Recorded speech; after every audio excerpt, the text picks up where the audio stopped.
One of the guys that is a non-traditional kind of guy that they got is Josh Giddey, and he's kind of fit in really nicely with this team so far. What is your feeling on Josh Giddey here with the Bulls, and do you think he can be a foundational piece for this team?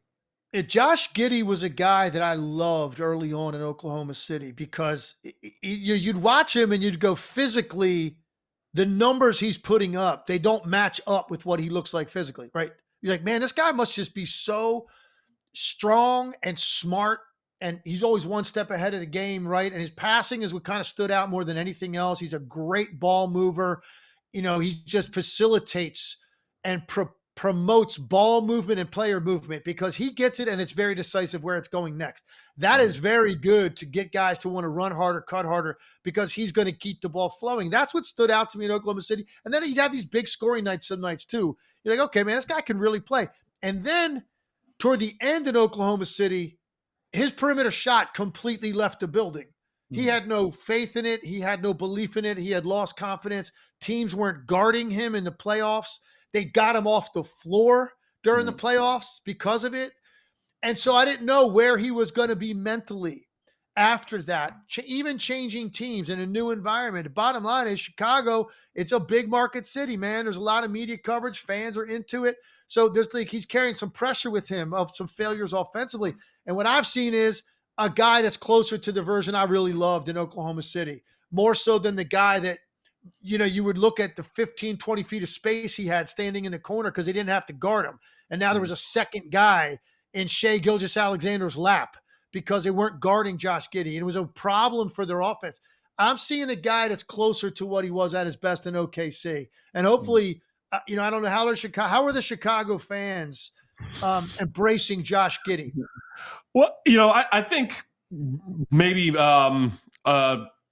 mediocre amount of hesitant optimism through 7 games. That's a good way to put it. It's the kindest way I can put it. But look, I'm curious what you think about the situation they are in, where we saw a whole bunch of guys from Josh Giddey's draft class get those extensions done at that deadline a couple weeks ago. The Bulls and Giddey did not come to terms on an extension, and Bulls fans are sitting here saying, man, there is a lot riding on what Josh Giddey looks like and how productive he is on the floor. Does he make the Bulls better when he's on the floor? Because we got to start talking about a Josh Giddey contract where he's looking for maybe 25, even close to 30 mil annually on a multi-year deal. Is he a good enough player to be a foundational piece with that kind of contract attached to it?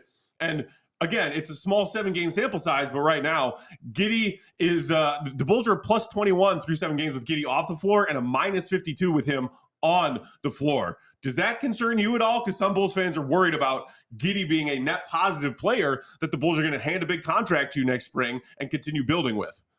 Yeah, so I'll just kind of expand upon what I was just saying about him. He's rebounded from his low point in Oklahoma City. He's definitely not in that place anymore. Having said that, there are still limitations with his game that to commit to that and lock into that to Josh Giddey, is that in some way limit your ability to grow as a franchise and what you do with your roster going forward when he's not going to be a tipping point or a needle mover in terms of staying relevant in the Eastern Conference? That's probably my opinion on it. I would say no. I don't necessarily think that he is. Having said that, if you and I sat here right now and went around the league and looked at the number of guys making $25 million a year, you would be shocked at the list of names. That number doesn't mean what it did, certainly when I played, my goodness, but even what it did 10 years ago. There are so many guys making north of $20 million now that are just pieces in the machine, cogs in the machine. Nothing more than that. Solid players, not guys that are going to get you to the next place. I would probably put Josh Giddey in that category. We all silly like the mayor.